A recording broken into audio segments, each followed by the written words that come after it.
Allah xoşbəxt eləsin. Nə? Heç nə deyirəm, Allah xoşbəxt eləsin də. Özün inandın mı dediyinə? Başa düşmədim. Yəni nə deməliydim ki? Evlənən qızın 16 yaşı var.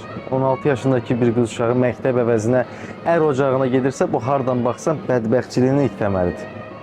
Valla burada hamı deyir ki, özü sevib evlənir. Seçimi olan adam sevər.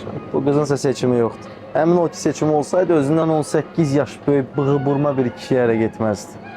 Sevir sözü sadəcə bütün sualların üstünə örtmək üçün. İstəmirdi, sonra səsini çıxarardı da. Niyə səsini çıxarmır ki? Bilir ki, danışsa tərbiyəsiz və əxlaqsız, danışmasa tərbiyəli sayılacaq. Bilir ki, danışsa kənd cəmaatı el-oba yığılıb deyəcəklər ki, abala, utanmırsan sən, ayıb deyil, anartan üzünə ağ olursan. Ged otur, öyrəşəcəksən də. Day o qayıdıb deyə bilməyəcək ki, bəs mənim təhsilim, mənim karyeram, bunların məhv olması ayıb deyil. Ayıb bilirsən nə deyil?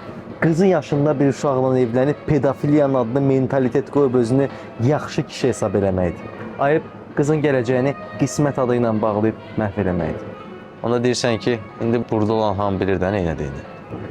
Oradakı hamı o qızcığaza bir ömür borçlu olacağını çox yaxşı bilir. Bircə o ağ donlu uşaq var ha. O nə etdiyini, bugündən sonra nə etmək olacağını heç bilmir. Dərs getirmə. Dəftərə yazıyorum.